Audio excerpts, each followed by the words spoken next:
I don't know about you, but even though we looked at the lesson this morning about visiting a hospital, visiting a person, visiting a cemetery, and you're going to take away some issues with life. I don't know. I understand the connections I made, but I still got a lot of questions. And Job had a lot of questions as well. And I think his questions that he asked are timeless. They're powerful. And remember that the books of poetry in the Bible are for a specific reason. And one of the reasons is that each one addresses a certain aspect. Job talks about how to suffer, and he deals with that. The Psalms talk about how we pray, how we come before God in worship. Proverbs, how to act, is how we deal with that. Ecclesiastes, how to be happy. Song of Solomon, how to love. All of those books are for a reason. And in those books, we should find various things that help us to come to an understanding of, well, answer to life's questions. So to this afternoon, let's take a look at some of the questions. The book of Job is a masterpiece in literature. It is a masterpiece in wisdom. You can see on the overhead that I found a quote from Victor Hugo. And Victor Hugo wrote, "Tomorrow, if all literature were to be destroyed, and it was left to me to retain one work only, I would save Job." And got me to thinking, what book would I save? If we were to turn into like a Fahrenheit 451 scenario, and books would be burned up, well, one would I commit to memory in order to be able to pass it along? I think Job would be an excellent one, because Job addresses questions of life, questions of why and how come, and the different things we face. I know people hypothesize about things like this. What would you say? Or what one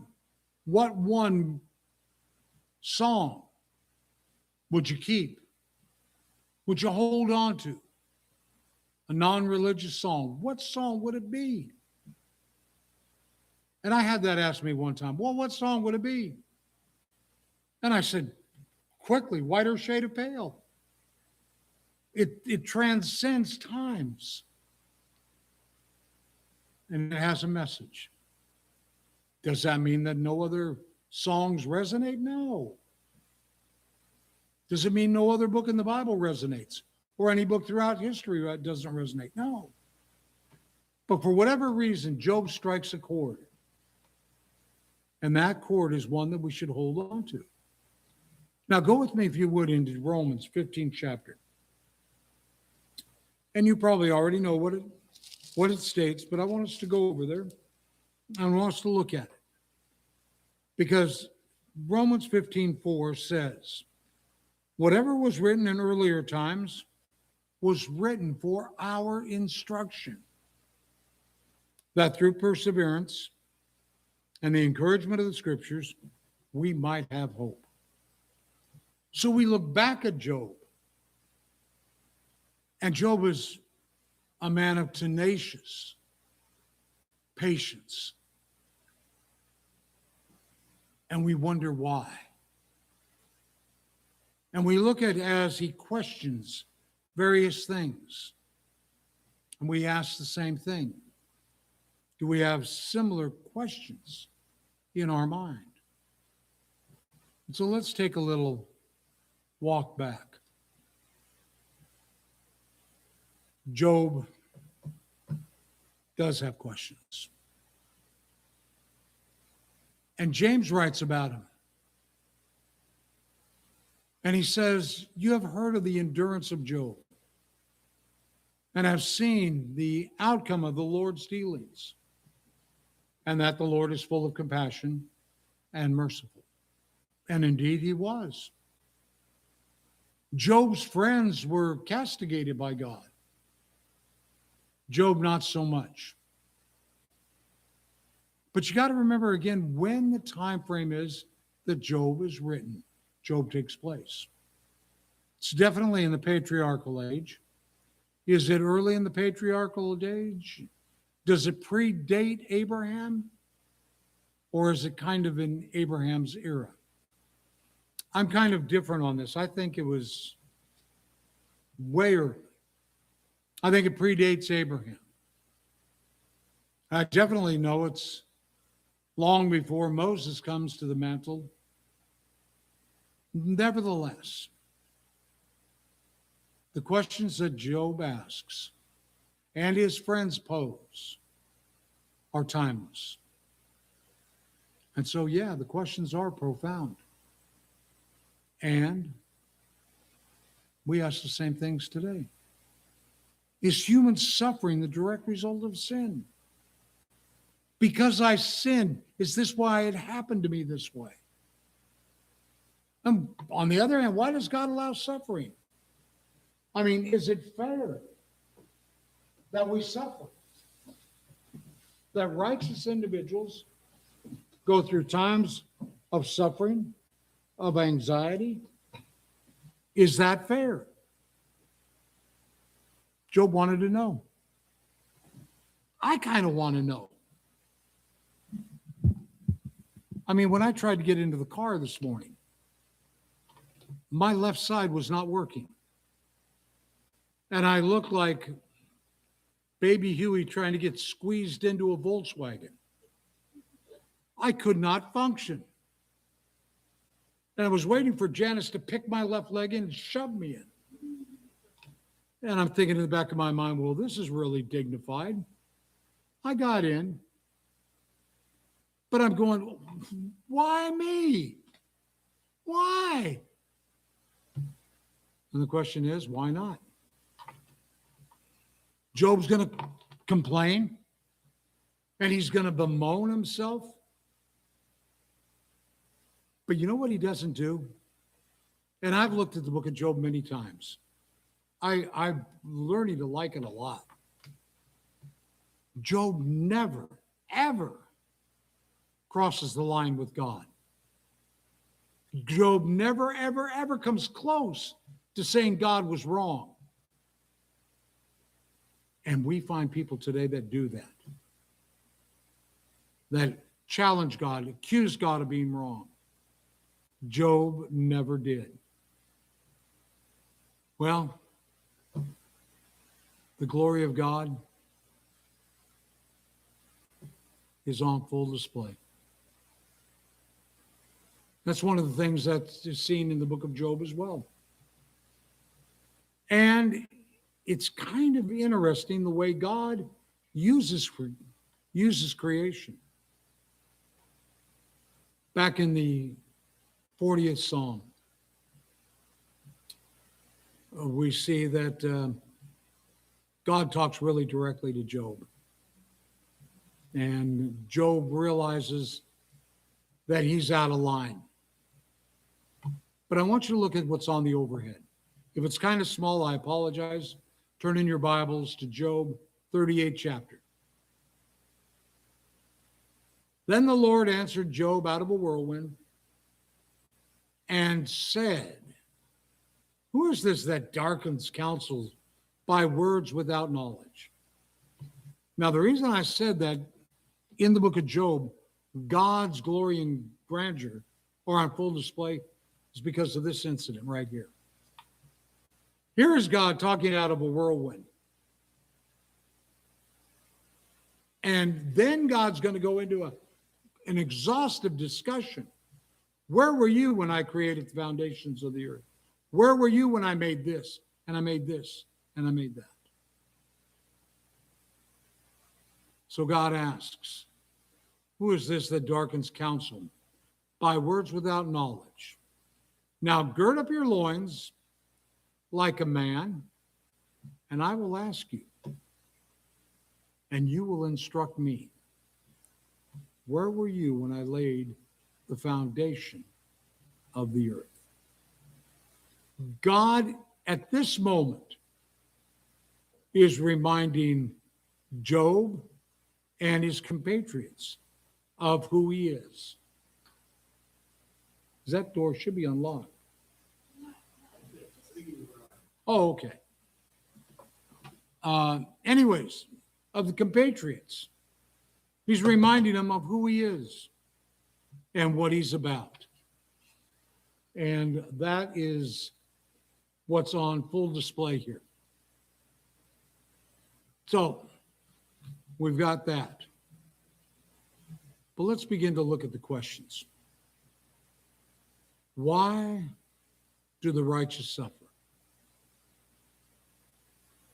Job, by definition, was blameless and upright in the sight of all of mankind. But in one fell swoop, Job, first chapter, verses 13 through 21, Job lost everything he had. He lost everything but his wife, lost his kids, lost his flocks, lost his house, gone. Everything. But he did not curse God. He did not lash out at God.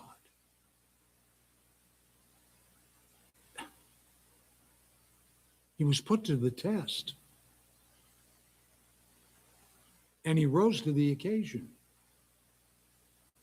and successfully passed it.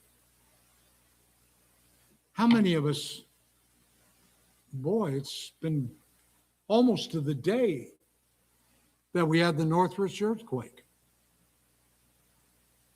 And we were there in 1994. Everything's destroyed in the house. And we realized we've got to start over.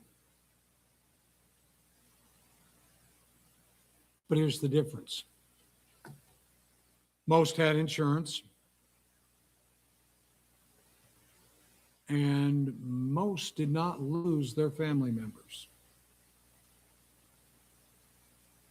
They still had all of that. But yet the lamenting was heard throughout the valley. I've lost everything.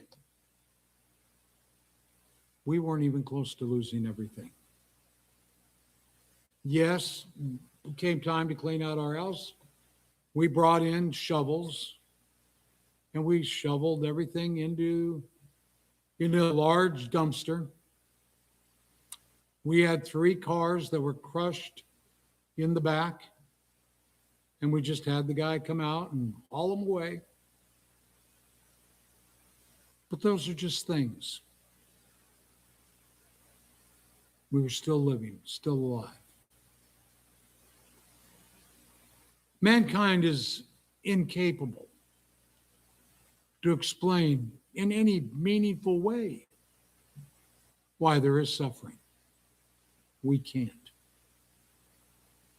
And the ways of God are far and away above our ways.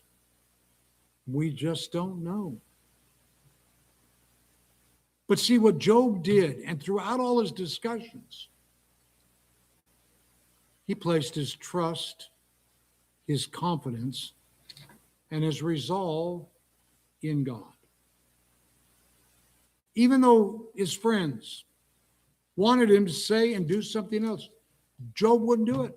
His wife says, curse God and die.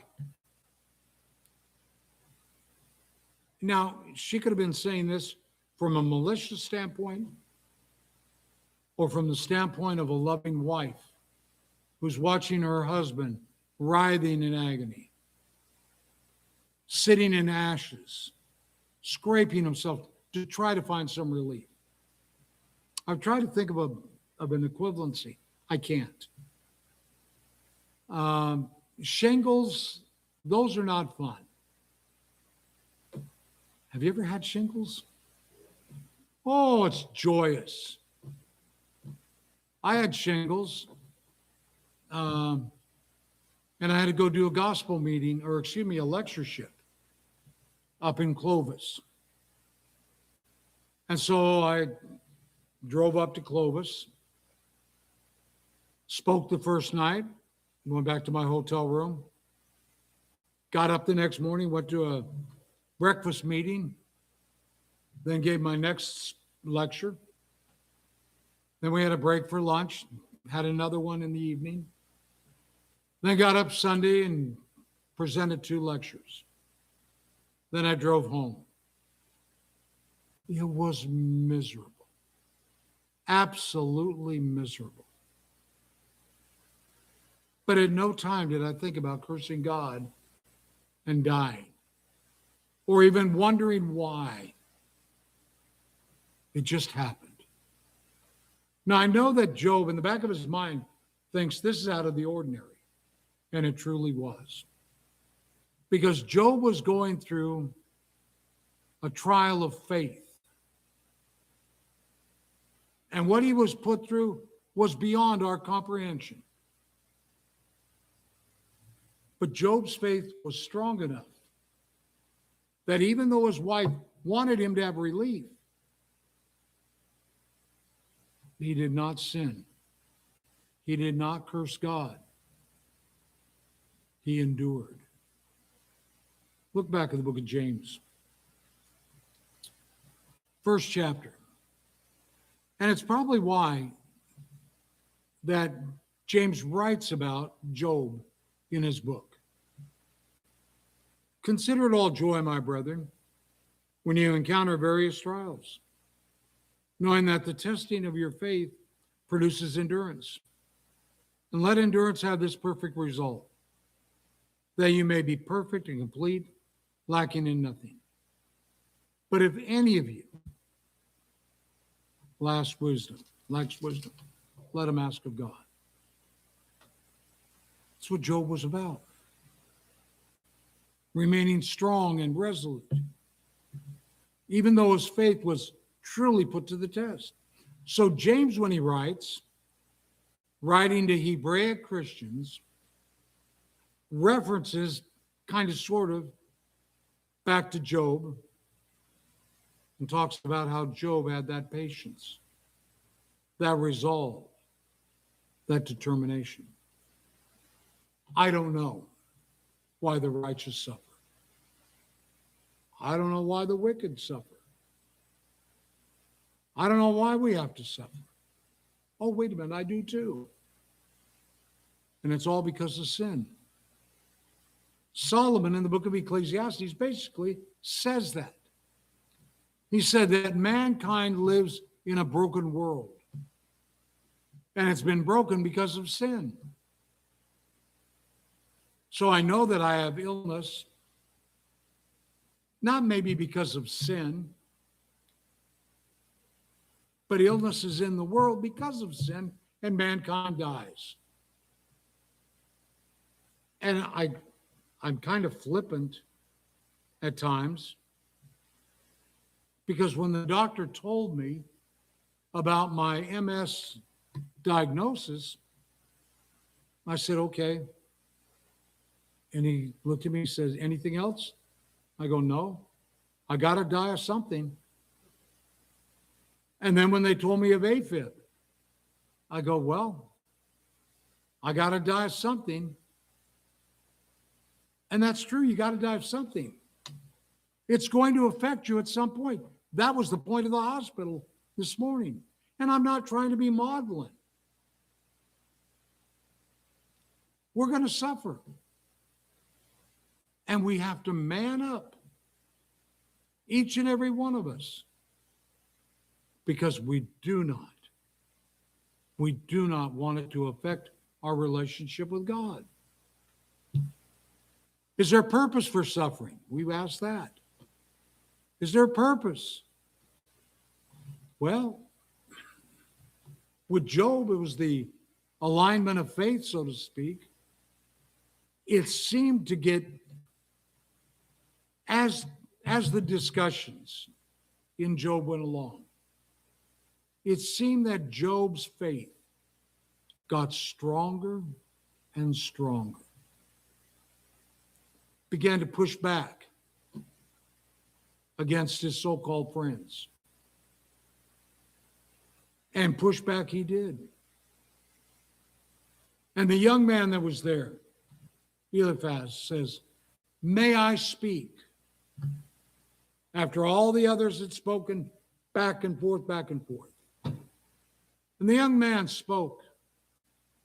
And what he had to say was spot on. And it put all of them in their place, including, to a degree, Job. And basically what the young man said is, Job, you need to consider God's sovereignty. You need to consider the majesty that is God. And you need to hold on to it. Maybe that's the purpose of suffering, to get you to look back and to see things. Look at Job 42, verse 5. I have heard of you by the hearing of the ear, but now my eye sees you. I have heard of you, but now I see you. It's kind of an interesting statement. What did he mean by that? God's going to speak to him out of a whirlwind. Not really going to see him so-called face to face. Do we see God face to face? No. But do we see God? Yes. Did you see God in the sky? Beautiful sky. Ralph was up cleaning out the planter yesterday. Did you notice are the birds of paradise blooming? I didn't notice. I always notice birds of paradise. Well, I'll use this one. Those birds of paradise are going to bloom. And Ralph cleaned out up there so you could see them bloom. And when they bloom, they're magnificent. They're a creation of God. Janice was talking at lunch about how God gave man the ability to think, to reason. And it is magnificent what man has been able to create. AI scares me to death. I'll be honest with you. That man has been able to create an intelligence that can be implemented. We created something that can think. What's man going to do with that? But man could not have done that had not God given man the ability to think, the ability of reason, the power to create. We can create life if we have something to create it with. If there's DNA, the various strains that we have, artificial insemination. But here's where we differ from God. We cannot create out of nothing. We have to have something. God had nothing. And out of nothing, God created everything. So as Job's going along, and he's going through all these mental configurations, that one fact has to be gnawing at him. That I can now see God. And now in this moment where I have this clarity, how could I have been so wrong for so long? So when we have trials and suffering, I think it's designed to help us to see God. Oh, I know about you. Now I see you. Now I see you. Now I know you. Now you've become a reality. Look back at the book of Romans, the 5th chapter, verse 3. Paul writes, and because of it, he is obligated to offer sacrifices for sins, as for the people, so also for himself. And no one takes the honor to himself, but receives it when he is called by God, even as Aaron was. So also Christ did not glorify himself, so as to become a high priest. But he said to him, thou art my son, today I have begotten thee. We are here today to glorify God in all that we do and all that we're about. Even Christ realized what he needed to do. And so it is with us. And he went through a lot of suffering. A lot of times we'll do this too. Where is God when I am suffering? I'm in the midst of pain. Where's God? You may have read the article this morning in the bulletin. And what I used for that was when we had to take Adam and put him in the hospital. And we kept asking ourselves, where's the doctors? This man is suffering. We took him to the ER. They gave him Tylenol and said, take him home. We did. Lasted about 3 hours. He was in excruciating pain. I told Linda, take him back. It was Saturday night into Sunday morning. Take him back. Took him back. They kept him. Where's the doctor in time of suffering?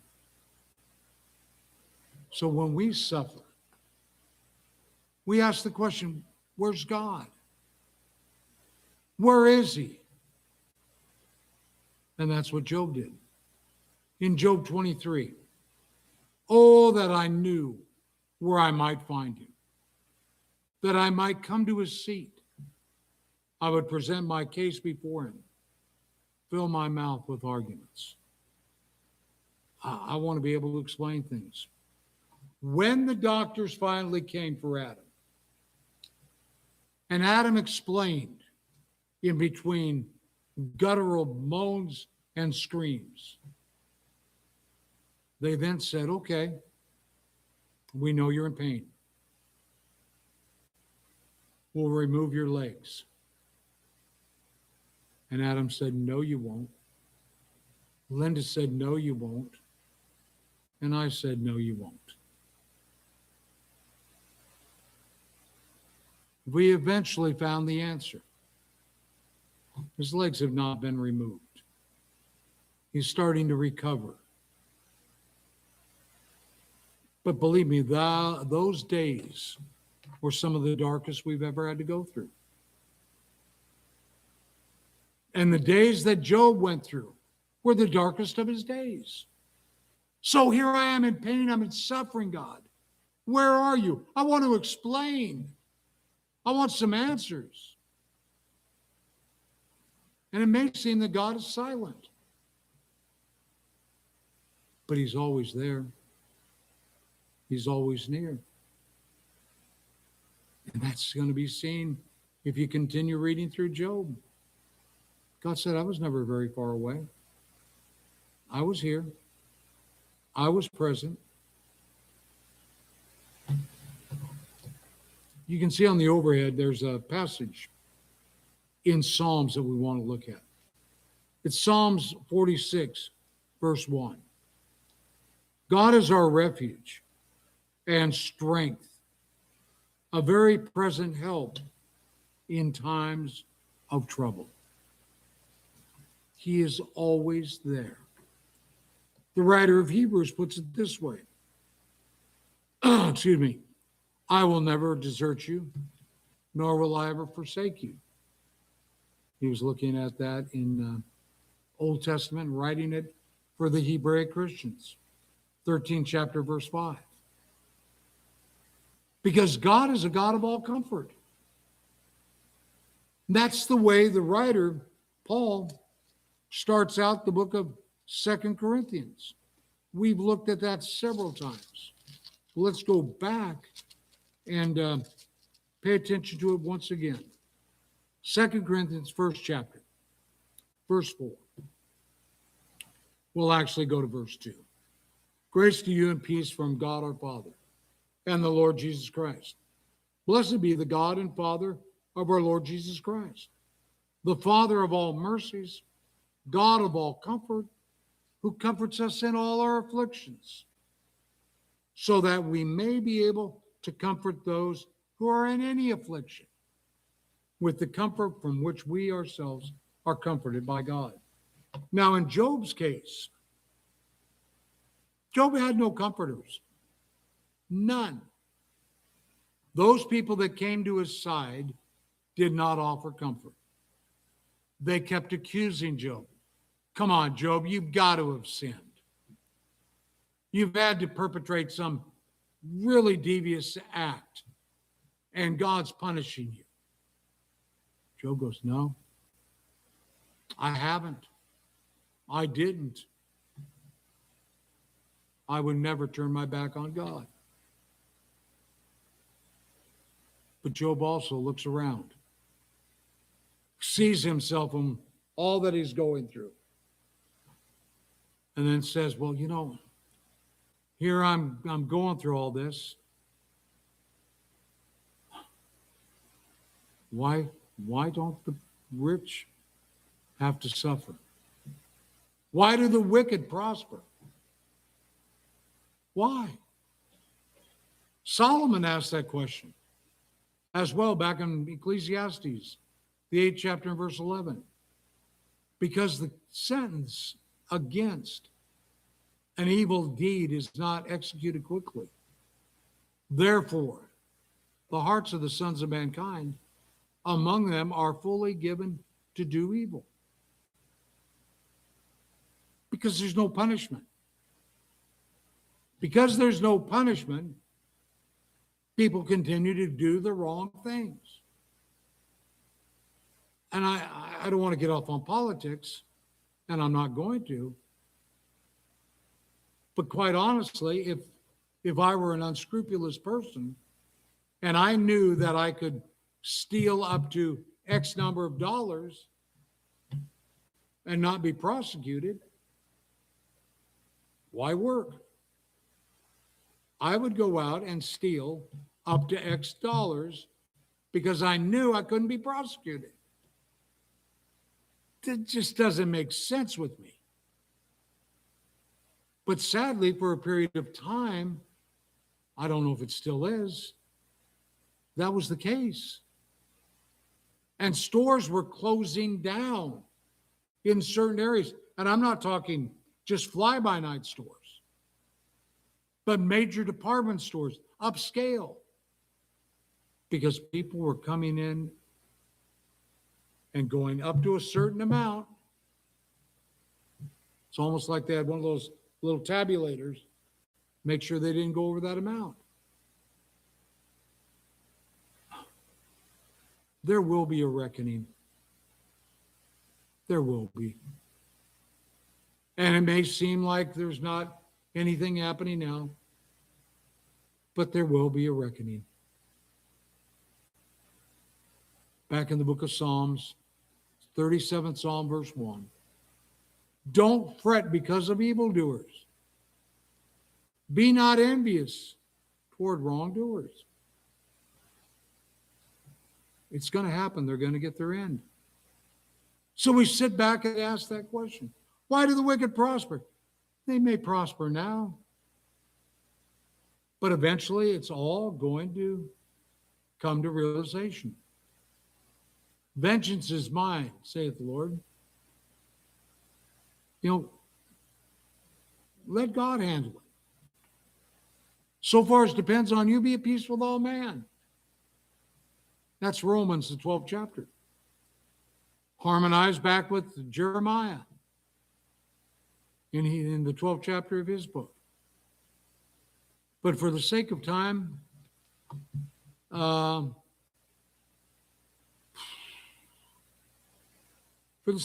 let's just go to Psalms 37.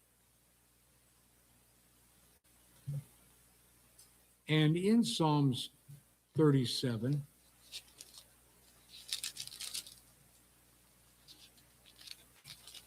and it is one of the longer Psalms, go with me, if you would, into verse 1. Again, do not fret because of evildoers. Do not be envious toward wrongdoers, for they will wither quickly like the grass and fade like the green herb. Trust in the Lord and do good.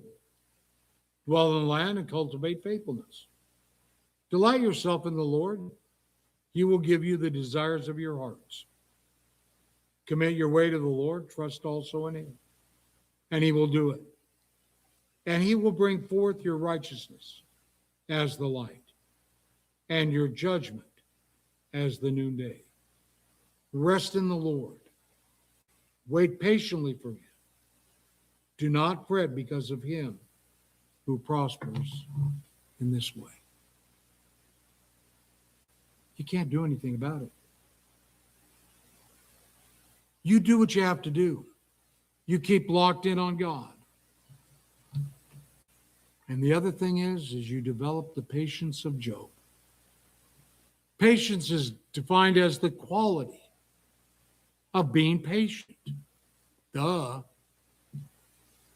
As the bearing of provocation, annoyance, misfortune, or pain, loss of temper, irritation, or the like. Well, what's our patient level like? Now, the fruit of the Spirit is love, joy, peace, patience, kindness, gentleness, self-control. Is patience part of who we are? I don't think so. I think sometimes our patience level is quickly gone from us.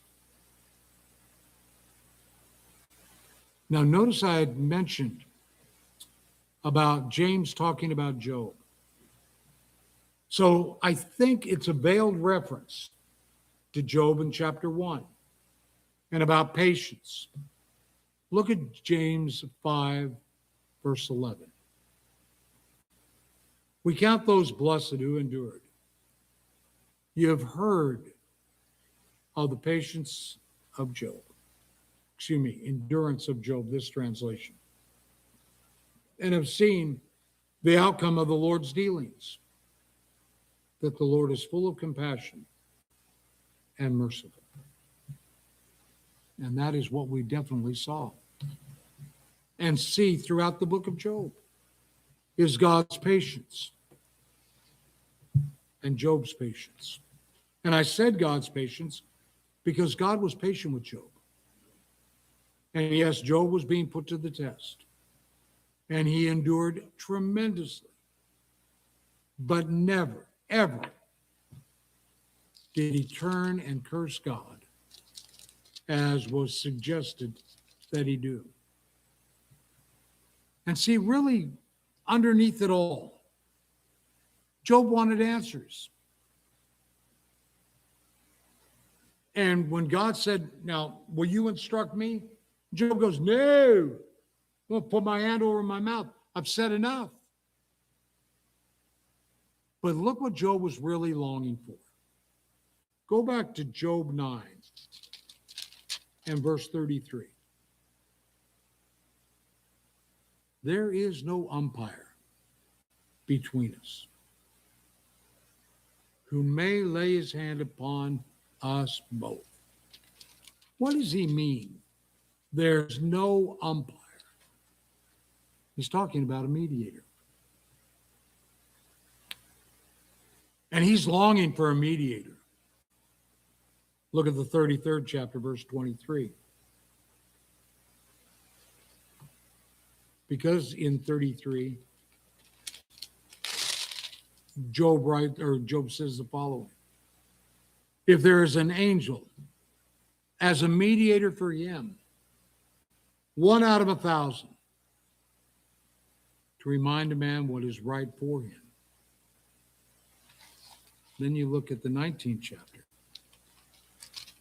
and you go, okay, mediator, we understand.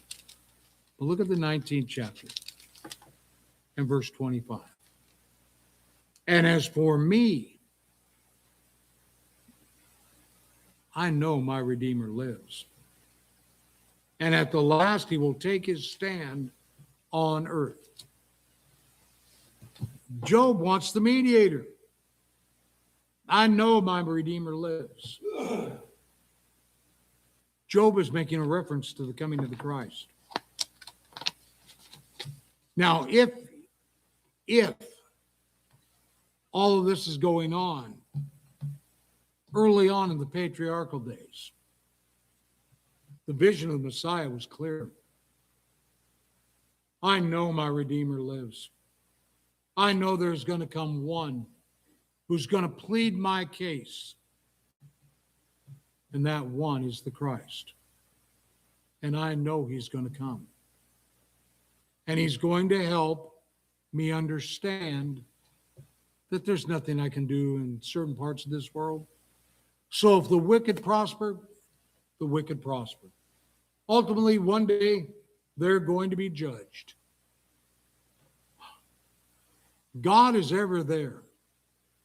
God's not far from us in our suffering.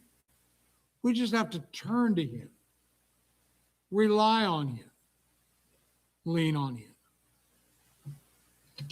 And yeah, there's a purpose for suffering. It helps us to look deep inside of ourselves and to see God for who he is, for to see us who we really are. There is that purpose. The righteous suffer because all of mankind suffers. Sometimes we're selected because we are righteous.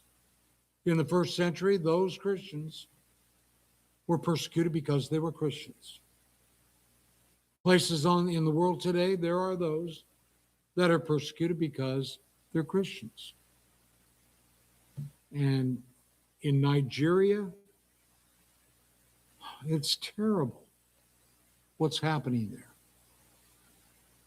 That people are being, just because people are making the assertion that they're Christians, they're being killed by a group that has risen up. Yeah, that's not right. That's not right. And so there are a lot of questions we have in life. But when we look at life in its totality, God's grandeur and God's glory are there. And yes, Satan is alive and well and working on planet Earth. Because of that, there are going to be things that are going to be inequities, things that we're going to have to deal with, things that we're going to have to learn to overcome. But we always lean back on God, truly, fully. And Job had the endurance that we long for. And we can gain a lot of strength from him. The lesson is yours this afternoon. Not a deep lesson at all. Just looking at a few questions that Job had and we had. But if there's anyone here who has a spiritual need, we'll be glad to assist you in that endeavor. We're going to sing a song and then have a prayer. And if you have a need, we'll be glad to talk to you about that and discuss it with you and try to help you with it.